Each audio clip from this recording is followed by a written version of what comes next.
Strickland's got a lot of buzz. Buzz is cheap. I know exactly who I am. I know exactly what I'm capable of. I'm 3-0. I expect to be 3-0. I expect to win the Continental Classic, bitch, because I'm the ace of the world. See you in Texas. You called yourself the ace. I'm hungry. I'm feasting. I need that.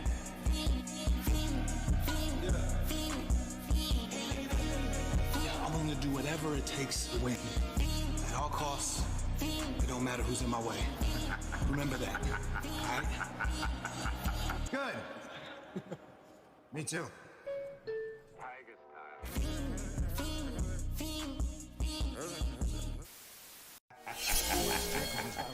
Hey, ladies and gentlemen, don't forget, all right?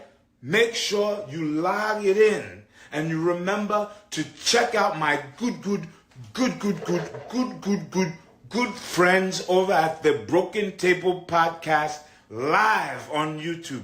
These are some of my good friends. They have some of the best topics going on. They're talking about a lot of good things. And also, they like to put over the Prince Nana dance. Hey, I swerve and I drive. I swerve and I drive. Hey. Don't forget, tune in, log on to the Broken Tables Podcast live on YouTube, my friends.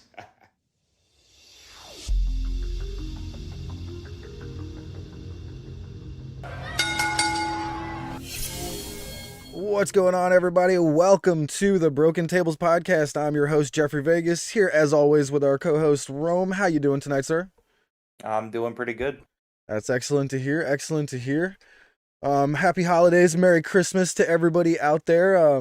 I thought this was an awesome episode of Collision. This might have been one of the best episodes of Collision in a little while, unless my old brain is forgetting something. But what did you think?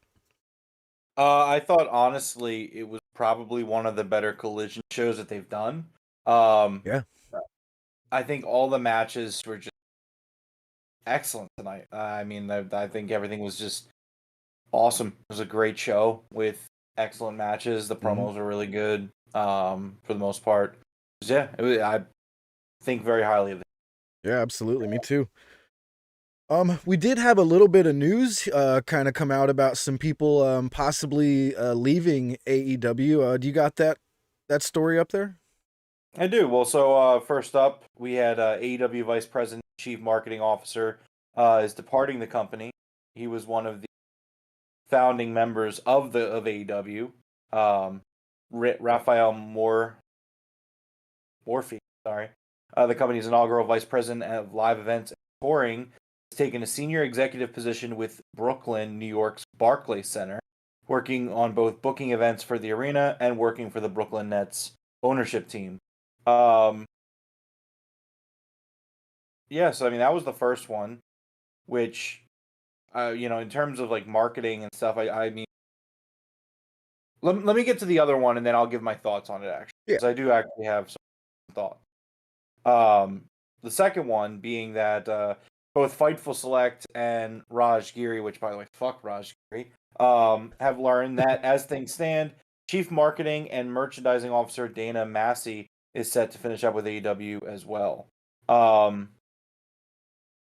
So I think that like both of these are actually for the best, believe it or not. I'm 100% with you. Actually, I am.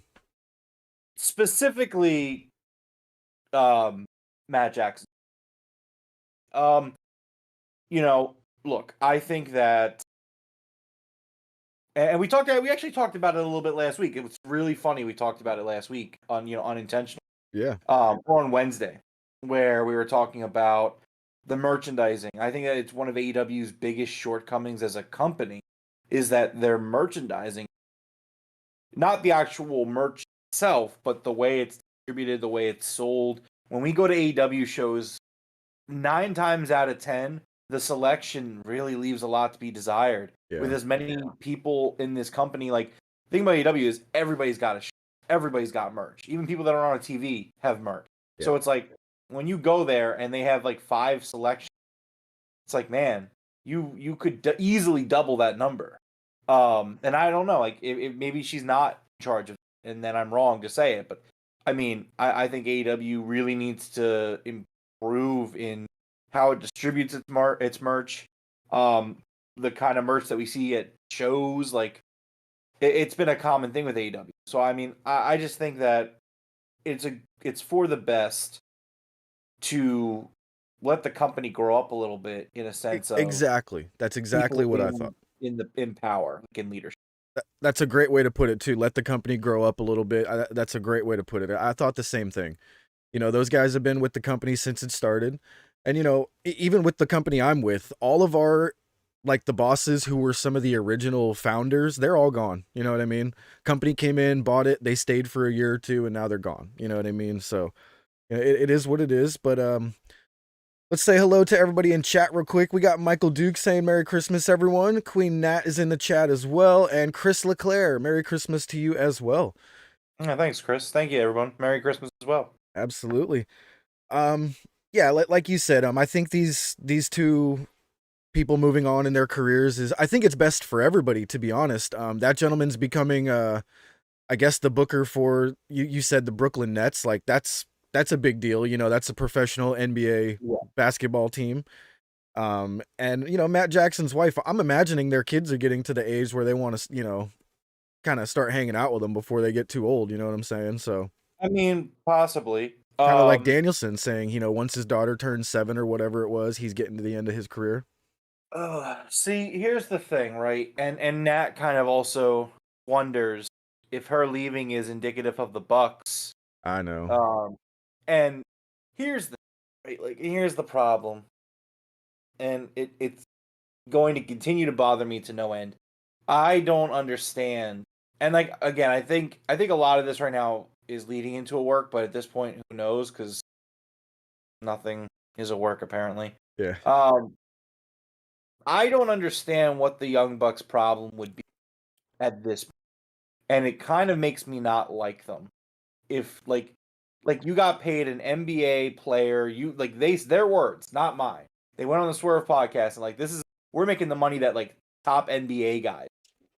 Okay. And you know, they get rid of the guy that they, you know, had a problem with. It's like you guys have gotten everything you wanted, you're still unhappy. Yeah.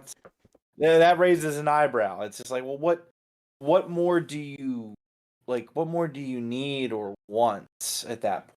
Like, I don't know. Like, look, they're my favorite tag team of all time. It's not me like hating on them because they beefed with my favorite wrestler of all time. Like, that's not what this is. But it's just like, what? Okay, like you know, I expected the Young Bucks to, you know, you got paid and you got what you wanted. So now we're gonna go on a roll, right? And like that just didn't happen. It hasn't happened.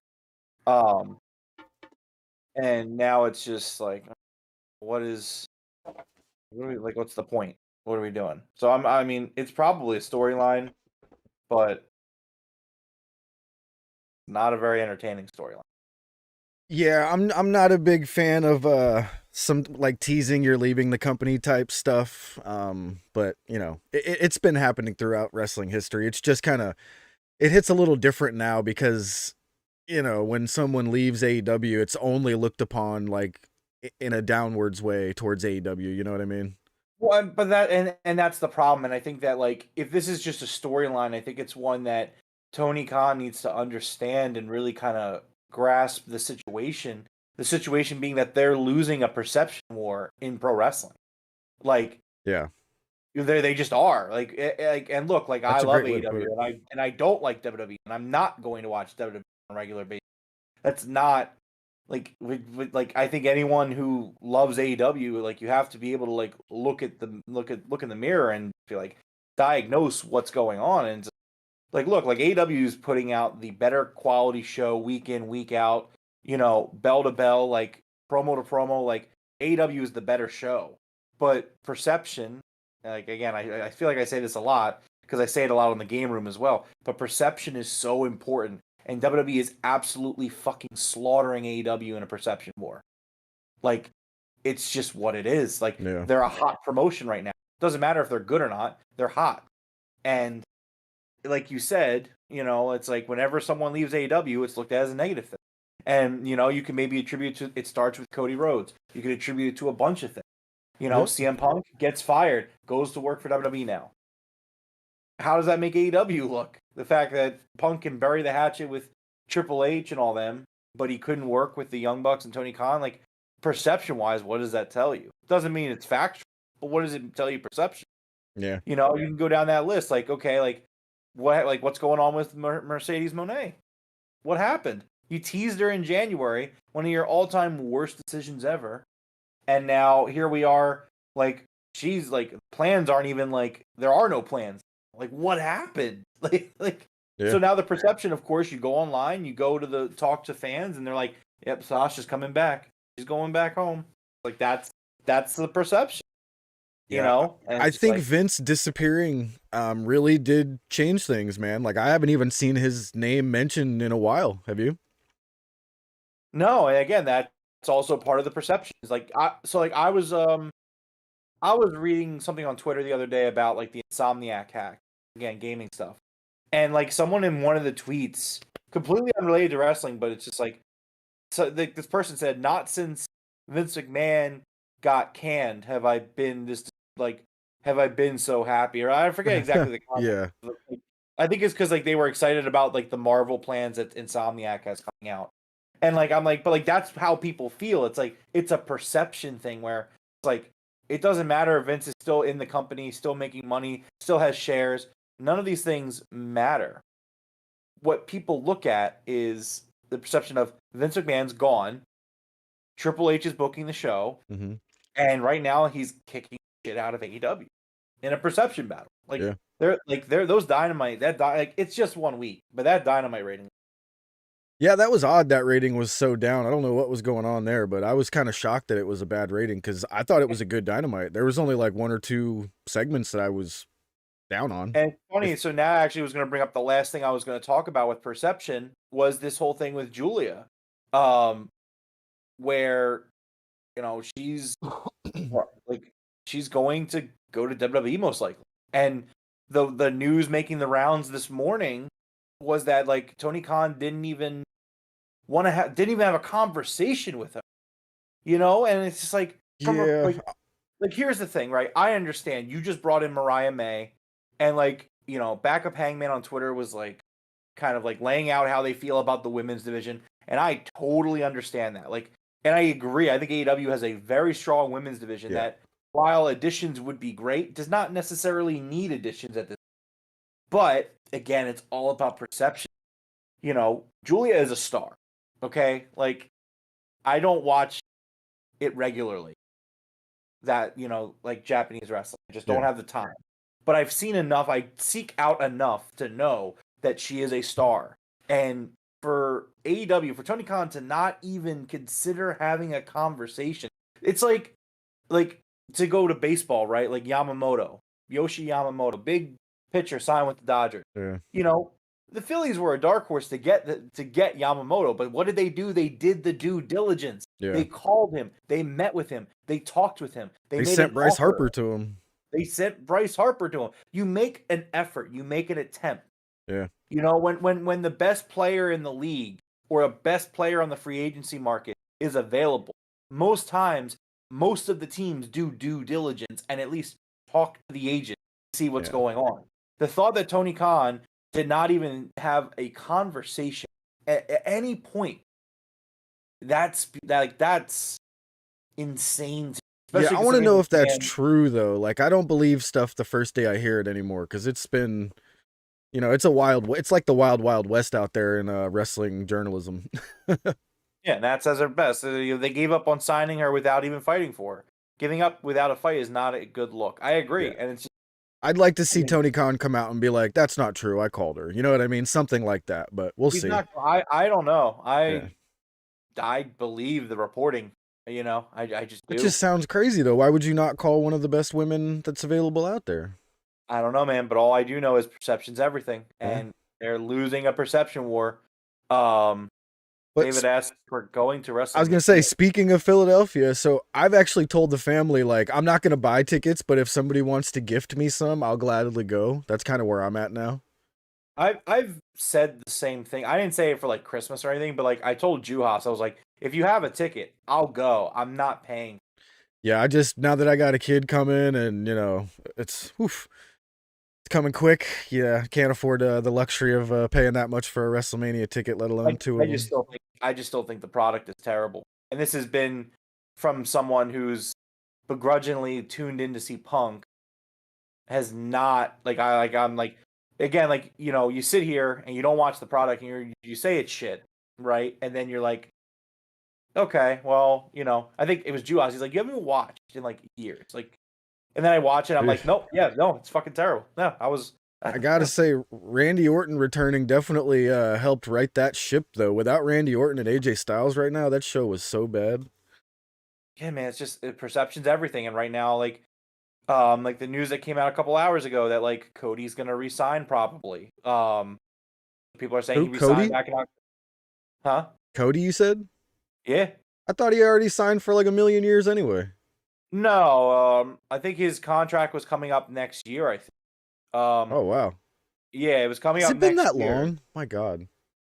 Yeah, it's been like 2 years, I think. That's wild. Or a year. Maybe, yeah. All right, well, let's move away from, said bad show, and let's do our review here for this good show of AEW Collision tonight in San Antonio, Texas. One of our regulars, the Coog, is actually there in attendance tonight. That's why he's not here in chat, I believe. So hopefully if the Coog does watch this, what's up, man? Hope you had a blast at the show. Merry Christmas to you. No pre-show promos tonight. And we immediately go into Bryan Danielson versus Claudio. And, normally I really, really enjoy when they have those promos and I really want them. But I'm glad that every once in a while they take them away now, because then it makes them feel even better when they come back the next couple weeks. You know what I mean? Like, I was kind of like nodding my head like, okay, good call, Tony. You know what I mean?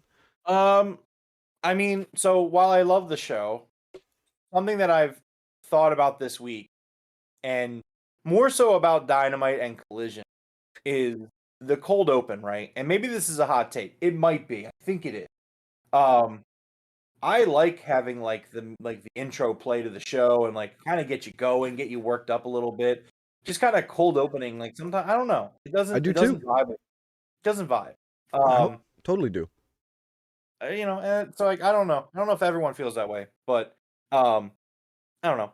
And I'm not even talking about the pre-tape interviews with Collision. Like even Dynamite, like opening with like cold open, like, oh hey, here's the match. Like I don't know, like maybe try to show that you have, what's the word I'm looking for? No, I mean, like I said, normally I do enjoy all that stuff. I really enjoy the pre-show promos, and then the Saturday, I love the song. But getting right into this Danielson and Claudio match, it just felt like it was the right move, such a big match. Bryan Danielson, and Claudio. I was like, yes, okay. Yeah, but do you think that like Saturday Night's All Right for Fighting wouldn't have like hyped you up even more for it? It probably would have, but well, I'm saying, I don't know. Like again, small gripe about the show, but like, yeah, I would just. They did it all week. They did nothing. They did all cold opens all week. Yeah, well, that's cool that we had a different reaction to it, because I actually noticed that they did the cold open, and I was like, I just like nodded my head like, touche, Tony. You know what I mean? But if you didn't like it, so that's cool. We both had a different reaction. Yeah, for sure. But the match, dude, incredible. I mean, they went out there and had a pay-per-view. For real, absolutely. Yeah, absolutely. It was incredible. There was a spot in this match where the referee was Steven Smith, and Stefan. I'm sorry, I did write Stefan. I don't know why I said Steven. So Stefan Smith. Claudio puts his foot on the ropes to stop a label lock from Danielson, but Stefan just completely misses it. He's so focused on Danielson trying to break Claudio's freaking face, and Claudio's like pointing at his foot. He's like, dude, my foot on the ropes.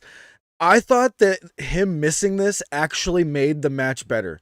The commentary caught it right away and they talked about it. It made it feel like it was something that was supposed to happen, but it, obviously it wasn't. I think it added to the match. Did you think that? Oh man, as much as I love this match and it's like a near perfect match, this was one thing where it was like, I don't know if it was intentional or not. Right? It was that good, I think. Yeah, but I was also like, Stefan, what are you doing? Yeah, yeah. He's right there. The foot's right on the rope. Claudio is like, hello, Yeah. like, the rope.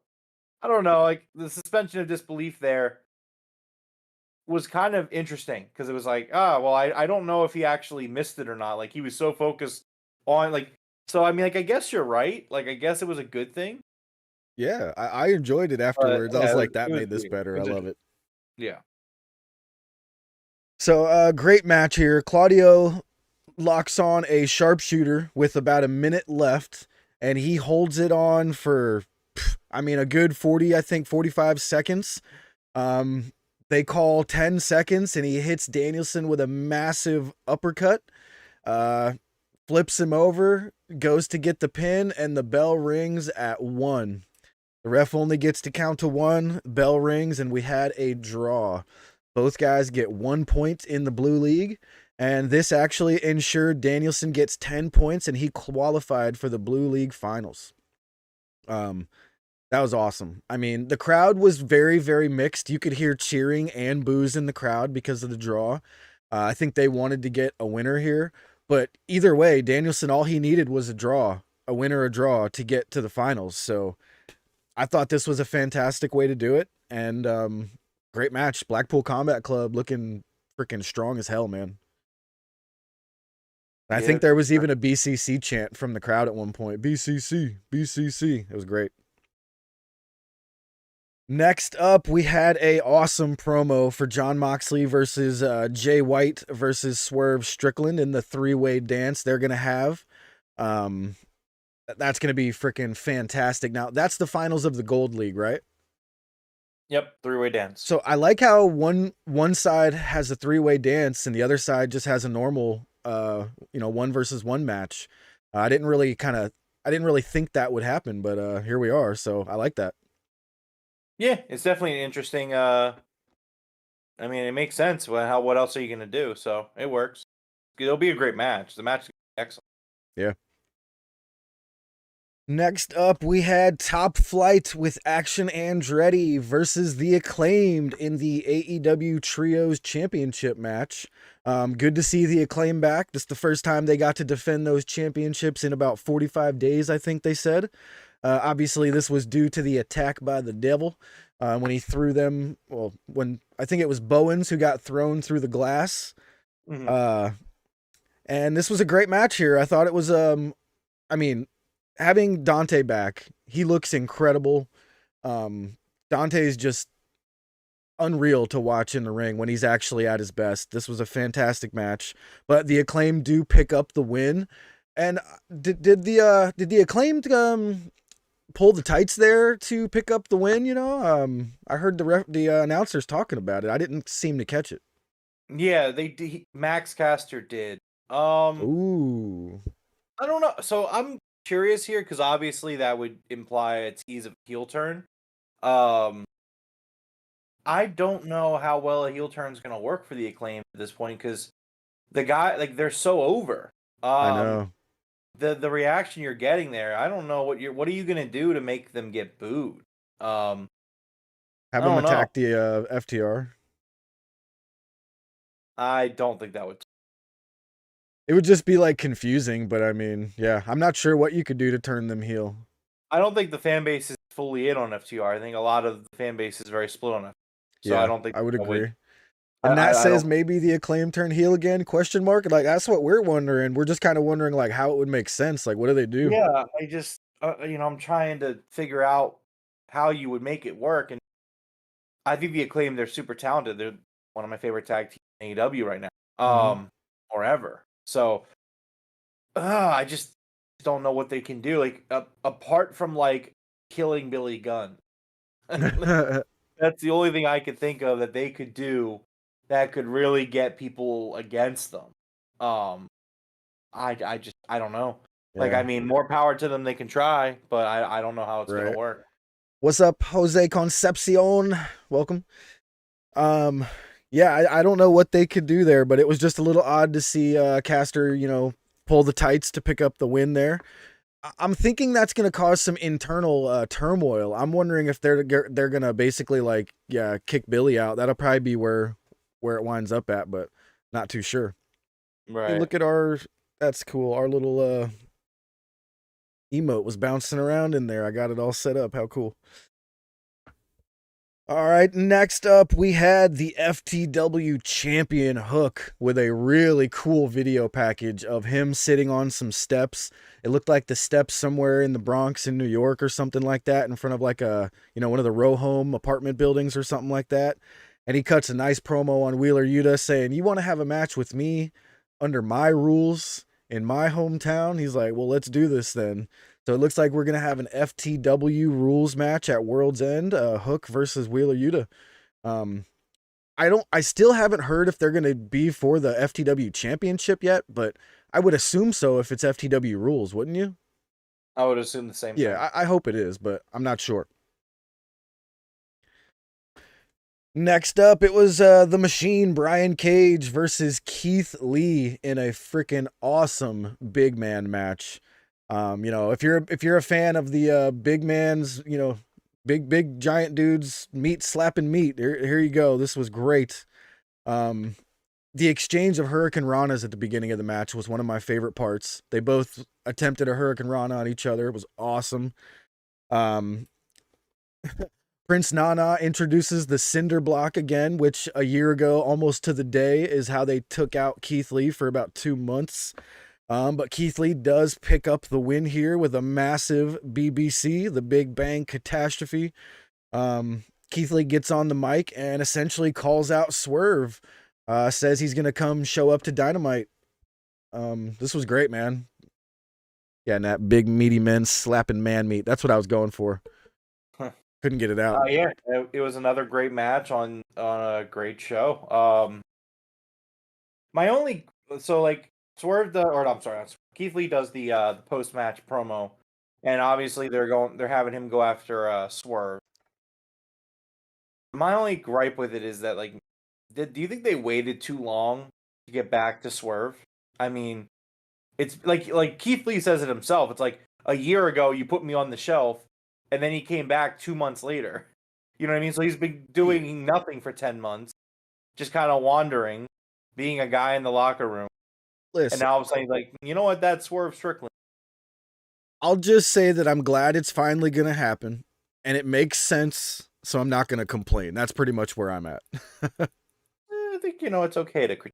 I know. Even if it's for the love of the game, Jeff. Yeah, for the love I totally get it. I say things because I care. I want know. it to be understood. I know. And I love this. I love AEW. I could be like, oh, they let it marinate, but it is what it is. Yeah, I just think that you guys waited really long.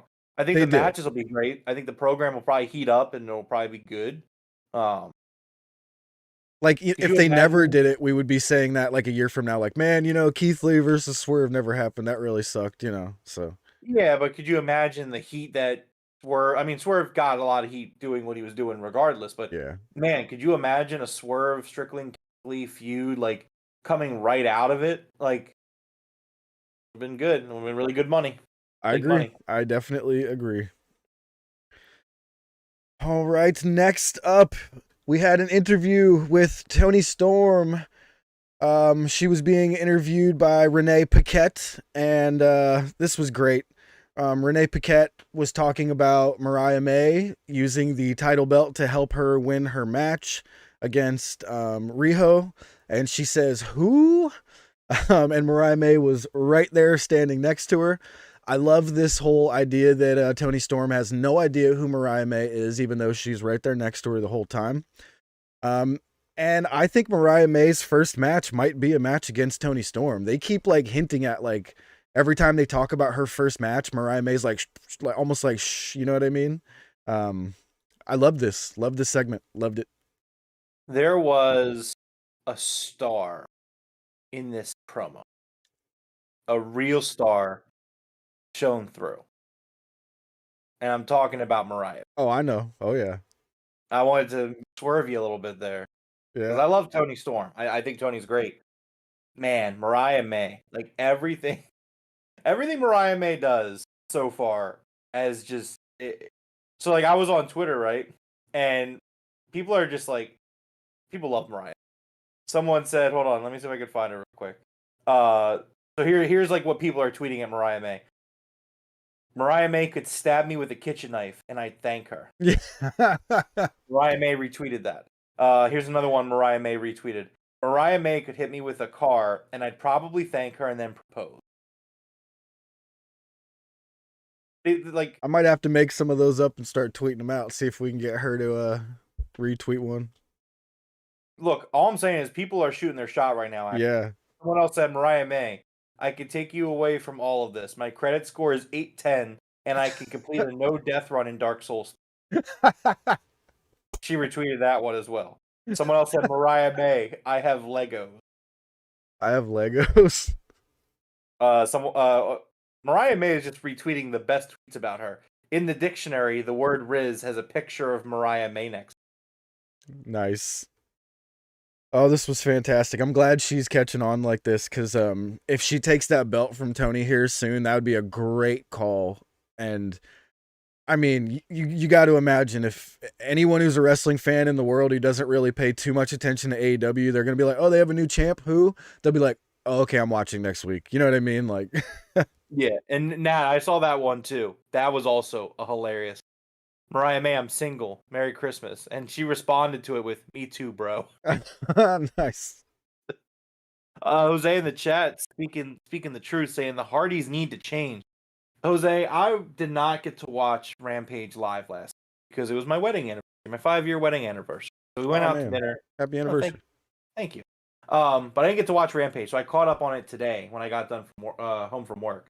And you know what? Thank you, Tony Khan. Thank you so much for booking the Hardys on a Rampage tag match. Because you know what I did? I went and grabbed... Oh, geez.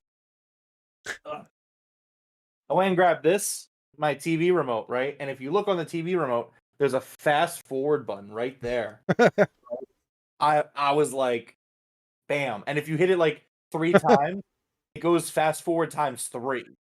I loved it. Thank you, Tony Khan. Thank you so much for making Rampage a much quicker catch up. Loved it. Oh, that was funny. I had the perfect button for you too, if you want to take a look. I'll keep an eye on this. All right, next up was our patriarch of AEW, Christian Cage, along with Nick Wayne joining him to the ring. And he says he was going to explain why Shayna Wayne did what she did, but instead he calls her out to the ring to explain herself. And I thought she did a good job here.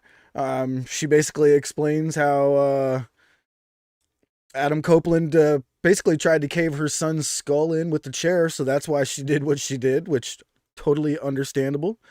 And then Christian gets on the mic and accepts the challenge for World's End.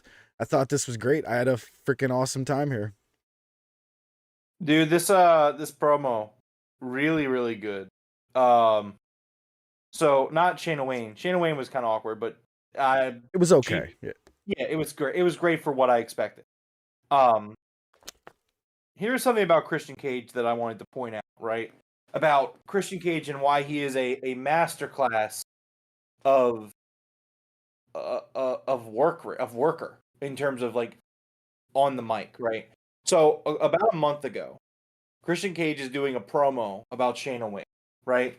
And he says that she was working dead-end loser jobs, making only $40,000 a year. And because of that, she was a failure as a mother, right? I was like, bro, that's less than what I make, isn't it? Or, I mean, that's more than I make. After I kicked it back. Anyways, so Christian Cage does this to shit on Shayna Wayne. Fast forward to tonight, he uses the exact same material, but is masterfully able to flip it. Where last time she was a failure as a mother because all she could do was make a measly $40,000 a year. I didn't even catch that. Christian Cage says this woman was providing for her son. She was working whatever job she could get, making $40,000 a year to provide for her son. And you tried to take him away from her. Great catch. I didn't catch that. Great catch. What the So he did he did the same promo with two different meanings, essentially, right? Yeah, and like honestly, man, like when Christian Cage says he's at the top of the mountain, like from a promo perspective, from a storytelling perspective, right now it's really hard to disagree with it. I just think he's just the work that this man's doing in the late stages of his career. I will never, ever, ever in my entire life forget the fact that Vince McMahon really convinced that this man was mid and was not good. Like, it's insane. Like, Yeah, that's wild. we talk about like the there's a gap, right? When someone leaves WWE and goes to like AEW or anywhere else, right? There's like a noticeable increase in their work, whether it be like Ronda Rousey when she did that show with Ring of Honor, or whatever, et cetera, et cetera.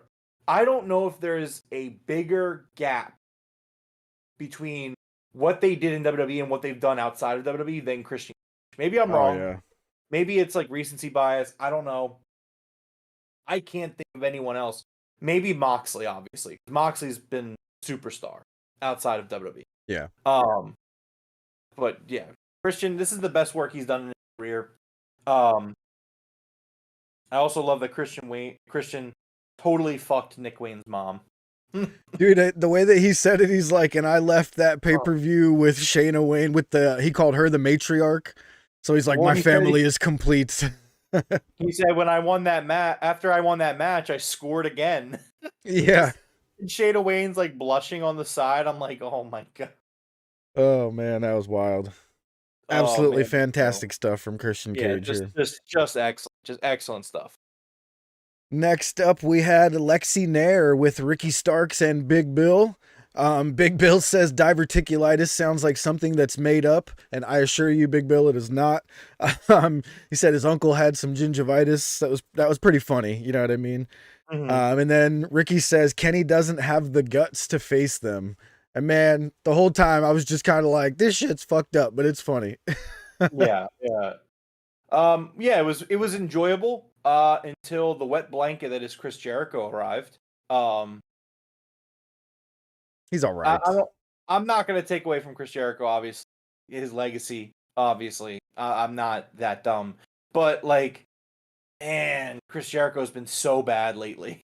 And I thought this was also like really weird, right? In a sense that like there is an easy fix to obviously, like, you don't want to see Kenny go down, and it kind of tied in with a thought that I had today, where it's like, why doesn't Chris Jericho just bring Kota Ibushi in, and they like Jericho shows up and he's like, I don't have a partner. I still have a tag title match contract, and I'm gonna hold on to it. I'm gonna keep it in my back pocket, making it seem like I'm not challenging at the pay-per-view next week. And my thought was just that. It's like it seems like you're not gonna challenge at the pay-per-view. You sound like this is a write-off, come back to later.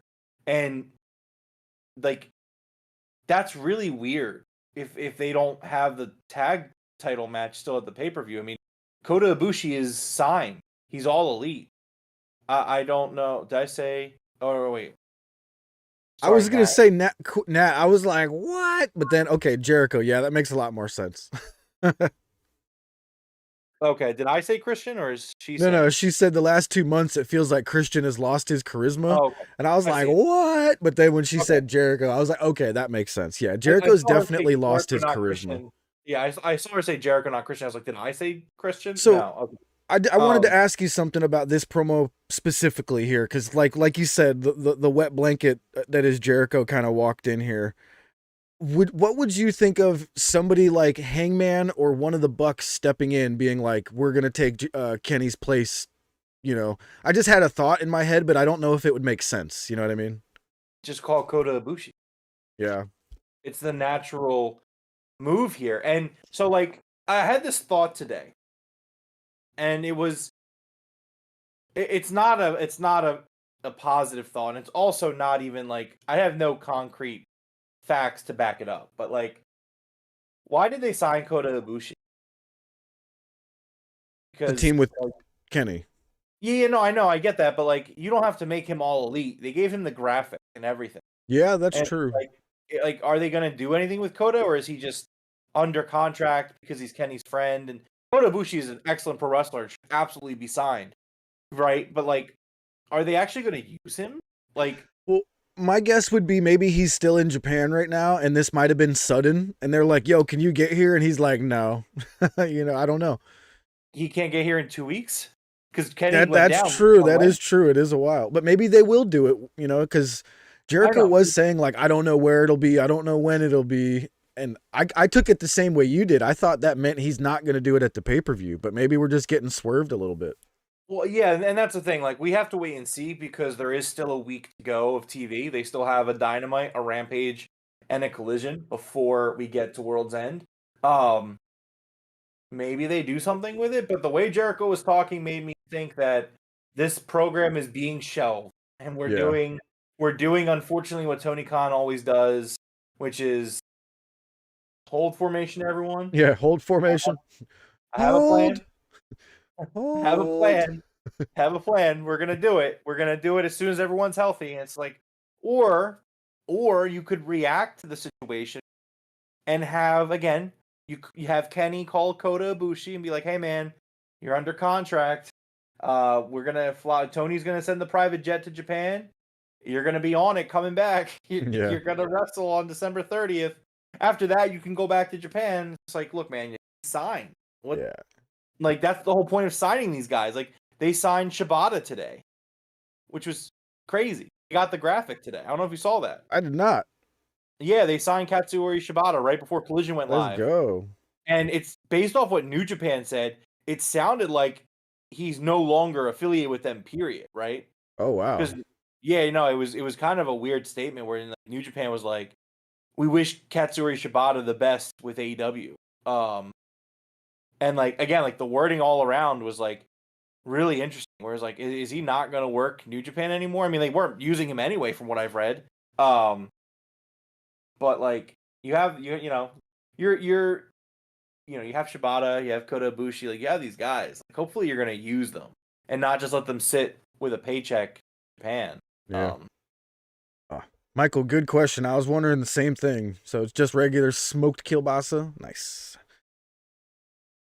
All right. Next up, we had Brody King versus Daniel Garcia. And man, this one didn't turn out the way I thought it was. Well, for about 9/10 of the match, it turned out how I thought it would. Daniel Garcia basically got his ass smashed into the ground.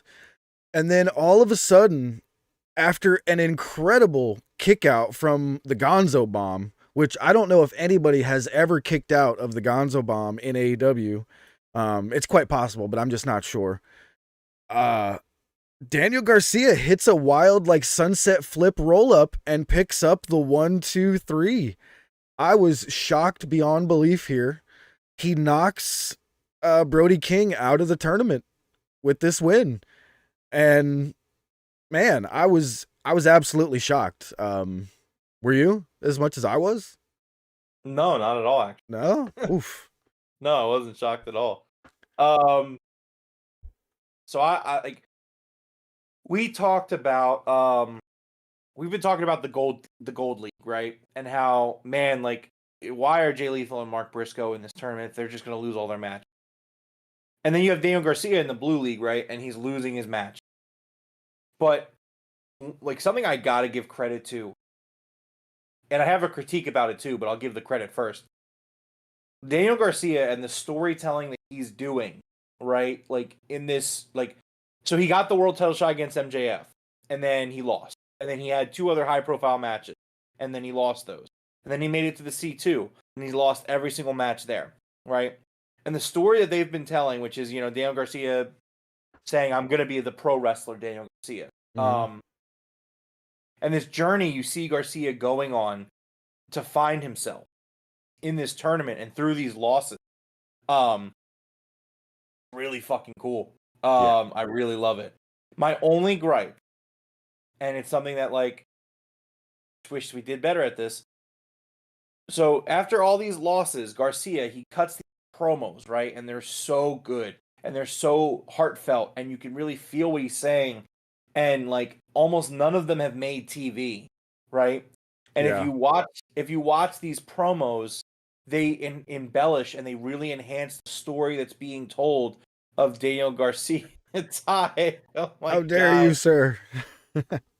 You have Daniel Garcia come in and he, he's cutting these promos and they're so good and you really feel the journey this man's going on. Sorry. This is meant to be my troll account. That's really funny, Ty. But so why do these promos not make TV? They should make TV. It would have made the storyline that much more important to the point where I think, Jeff, you would not be surprised about Garcia winning this match. That's a good point. Yeah. If you had watched the promos. I mean, you might have watched the promos, but if they were being shown regularly on the TV, you would have put two and two together and been like, I see where this is trajecting. Do it. They just didn't do it. Put it on TV. I agree. 100%. No, put it on TV. Just do it. Stop. So after the match, the lights go out. They come back on, and the House of Black attacks Daniel Garcia. Daddy Magic tries to help him out. He kind of lays on top of him, and he's like, "You guys have done enough." And he protects him, which was a great moment. I love that Daddy Magic is such a fan of Daniel Garcia. They've treated him like their little brother since he's been in AEW. I've loved it. And then FTR show up to make the save. This was great. I think you're right about the fans and FTR. It was definitely like a kind of a mixture of cheers for FTR here. But, I was glad to see FTR come make the save. And Dax says, if you want us to be part of your family, sure, I'll be the drunk uncle and kick your ass. I thought that was a kind of a cool line. Here's some more Mariah May tweets for you. Oh, let's go.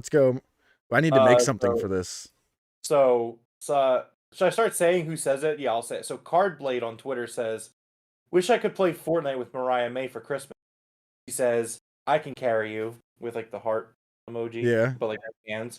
Another one said, Mariah May, let me cook dinner for you, for real. And Mariah May responded with, make me steak, baby. Oh, damn. Oh my God. And then the person that said that she responded to, responded back saying, yes, ma'am, salute. Oh man, these are so good. They're just popping up on my timeline. This is excellent. Anyways, I got one here. I think. Tell me if you think it's lame. I'm gonna be like, oh, hold on. What was it? I lost it. Damn it, Jeff. Damn it. I'll think of something. We'll circle back to you, Jeff. We'll circle back. No, I think FTR is very divisive. Just because they're affiliates. They're friends with Jim Cornette, which most of the AEW fan base fucking hate. And they're friends with CM Punk, who half of the AEW fan base fucking hate. So I think FTR is kind of they find themselves in this weird position where it's kind of town to town. It's like some towns are going to like them, some towns are not going to like them. So, that's why I'm saying, I don't think to your point earlier, I don't think the Acclaimed turning heel on FTR will do anything for them. I just don't think. No, yeah. It'd be more likely they turn on Billy, like Billy starts taking the spotlight or something weird like that. Sauerkraut on mashed potatoes? That's disgusting. Ew. You need to be stopped. Nuke all of Pittsburgh at this point. Sauerkraut in general is. Yeah, I'm not a big fan of sauerkraut. I like the flavor that it leaves behind, but I take it off of whatever it's on, and then I'll I'll eat my bratwurst. I love to cook bratwurst in sauerkraut, but I do not put the sauerkraut on the bratwurst on the bone, if that makes any sense at all. Dude, I can't wait for Christmas dinner. The wife has laid out the menu. She did the shopping. It's gonna be good. Let's go. Nice. No sauerkraut though. No. All right, next up we had the match I was waiting for tonight. Skye Blue and Julia Hart with an incredible entrance, by the way. Damn, did I lose that picture? I had a picture up here waiting. Hang on. Incredible entrance, but versus the returning Thunder Rosa and Abaddon. Here's that. Oh, that's a crappy version of that picture. See if I can find another one. But this was absolutely freaking awesome. I loved this tag match. And it seems like every time we get a tag match in the women's division that's kind of sort of thrown together, like where the girls aren't really tag partners all the time, I have an absolute blast watching those matches that are thrown together, women's tag matches. Yeah, I will yeah. I mean, the team getting Abaddon back on TV was really cool. And I will say that I'm so glad that they did the Skye Blue turn. I'm so relieved and so happy because it literally is. It's been exactly what I envisioned, and it's a great team. It's a really good team, really good pairing. I do love it. There it is. There's the picture. Found it. Like this picture right here, that has money written all over it. Like, which picture is it? So it's Julia standing on the middle rope and Skye Blue's down beneath her with one leg out on one knee and looking up at her. My God, like this picture right here is unreal.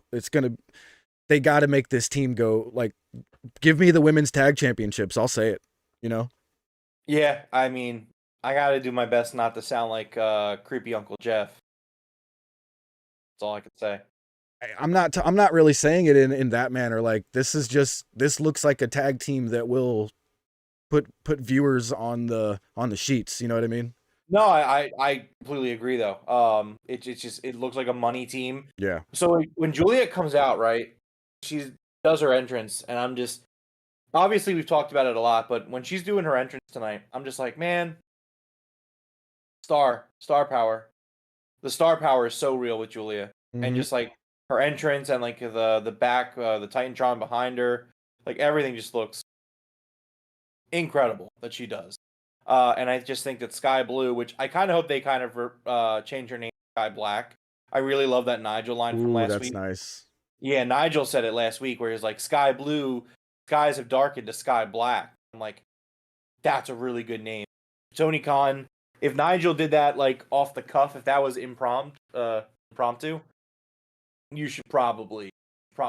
Yeah, I like that a lot. But no, I think this team is just excellent, and the returning Thunder Rosa was also excellent tonight. Her new music is fire. Go check out AEW's music channel. They've already posted it. I listened to it during one of the commercial breaks. Oh, really? Yeah, it's really good actually. Yeah. It's a really good song. The video in general is really good actually, like the Titantron video. But yeah, this match was also really excellent. I mean, all four of them killed it. It was just a great match. Glad that they all are getting TV time. They really deserve it. So yeah. There was a great hot tag to Thunder Rosa. Thunder Rosa and Skye Blue went at it for a good 2-3 minutes there.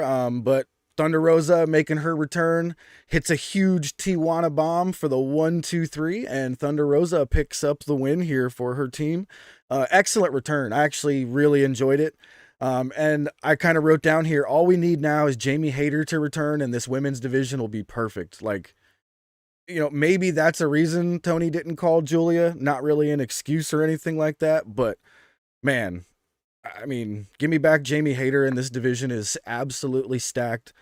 Excellent match here from Skye Blue, Julia Hart, everyone involved, to be honest. And one of my favorite parts of this, I gotta say it, I've been a huge Abaddon fan since day one, and I'm so glad she's getting on TV. You know what I mean? I'm super glad I get to see Abaddon on my TV.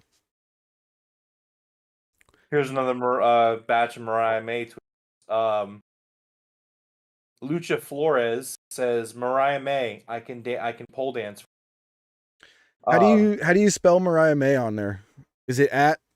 It's Mariah, and then May. Okay. And then Mike Burke says, Mariah May, raise me up over a cliff like baby Simba in The Lion King. I don't see her on here. Mariah? Yeah. Huh.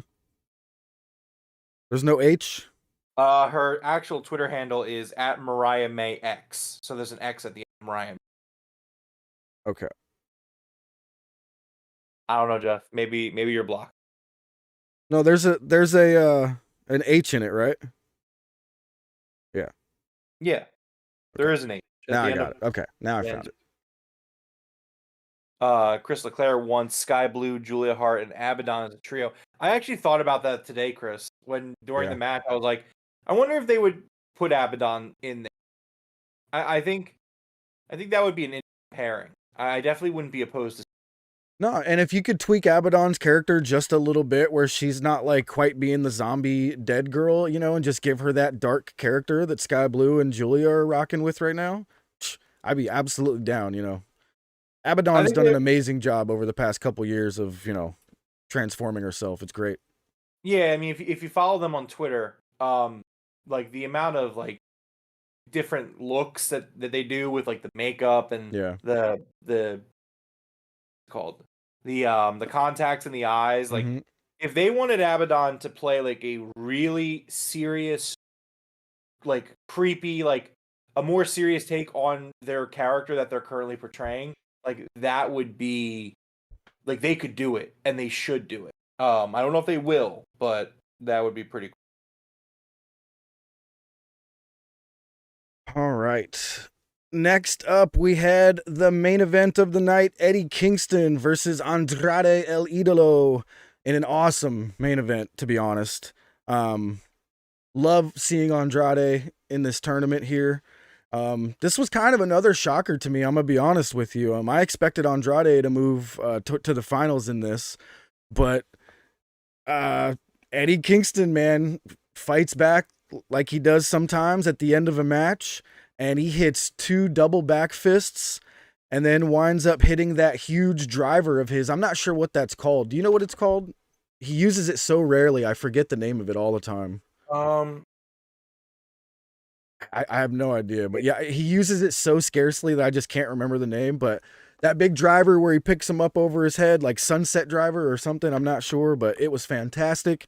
And Eddie Kingston picks up the win in this Blue League match, and it's going to be Eddie Kingston versus Bryan Danielson in the Blue League finals. Whew. That's going to be freaking awesome. Whew, yeah, it's going to be really, really good. I'm looking forward to that. I'm just going to keep going with these because Mariah May is retweeting these like crazy. Here, I got one. What do you think of this? Mariah May is the best guest we've ever had, and she hasn't even been on the show. That's not bad. All right.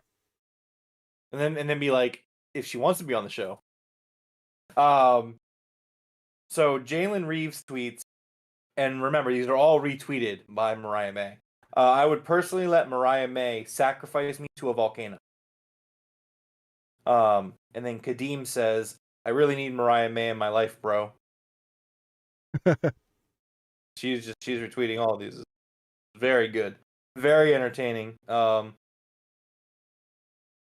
what? Huh? Okay. That one's not that fun. Wrestling is Punk says Mariah May could throw me off a bridge, and I'd say sorry for surviving. Good. Good. A lot of good ones. What should I use as the GIF?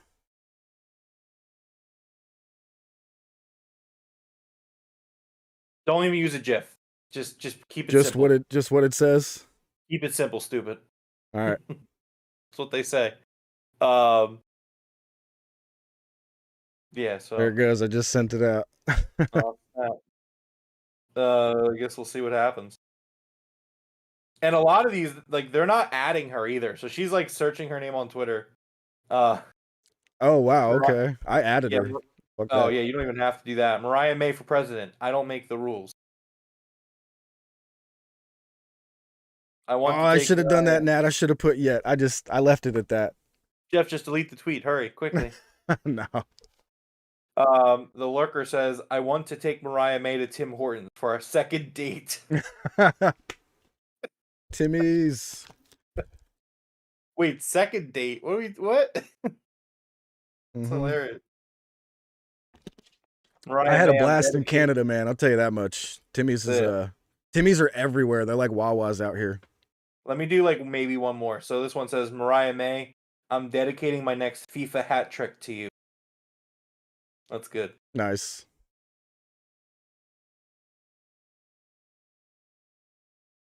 Oh, Good that's stuff. right. I can edit. Yeah, you can because you pay Elon Musk. I don't even use that shit. Damn. You don't even use. Dude, I don't even touch Twitter anymore. You see, I haven't tweeted in what, like a week?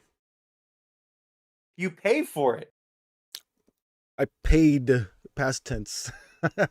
I don't believe that. Like, I don't believe that you paid for it. I think you're still actively paying. All right. Let's see. Edit. All right, let's finish up the show here. We're on Christmas Eve here. Let's let everybody get out of here. You want to go ahead and close us out? Yeah, sure. Yeah, before Nat chimes back in and starts crapping all over you for paying for Twitter. Yeah, this has been Jeff burned his money. He did, Nat. He really, really did. I did. I agree. This has been episode 192 of the Broken Tables podcast. Thank you to everyone hanging out with us here tonight. Thank you to Nat, to Chris, to Jose, to Michael Duke, to everyone that hung out with us. Really appreciate it. Make sure you hit the like button and subscribe on your way out. Make sure you subscribe to become a member. That's $5 a month. It helps the channel so we can make the show better for you. Excuse me. You can follow us on Twitter. I do not pay for Twitter. I just use the app the way it's always been. So if you want to follow me, you can do that. If you want to follow Jeff's official Twitter of the Broken Tables podcast, he pays for Twitter Blue to get the views, and doesn't get the views. I get more views than him. It's kind of crazy, actually. The pregnant wife is demanding I cook pierogies. Yeah, you're gonna have to cook her pierogies. Hopefully not sauerkraut ones, because that's it's not even in the house. Banned. Yeah, or just say no. Anyways, join the Discord where we talk about a bunch of cool stuff. If you like video games, we do the Game Room podcast over on the Rome and Dev Gaming channel, where you can find that in the description below. We kind of had to, unfortunately, despite the fact that it was a crazy week in gaming, we had to take the week off. Devroro is currently up and visiting family for the holidays. So, yeah, hopefully we'll be back. I want to say we'll be back on Tuesday. Okay. That feels like a good time. So go check that channel out. Subscribe. We have a few videos there. You can check it out. We don't have any sour. But yeah, I also want, if you celebrate, wanted to wish you guys a Merry Christmas, Happy New Year, Happy Holidays. Enjoy your day. Hopefully you guys get fun presents, stuff like that. But until next time, we will see you guys next week. Absolutely. All right. Well, thank you everybody who joined us in chat. Purpleness, Nat. I think we had Michael Duke in here as well. Let me see if we scroll up real quick. I don't want to miss anybody. I can't scroll. No. Well, I'm sorry if I miss you. I can't scroll back up to read your names. So thank you guys very much for joining us here tonight in the chat. Everyone have a Merry Christmas. Have a happy holidays, New Year, all of that stuff. And until next time, top guys, out.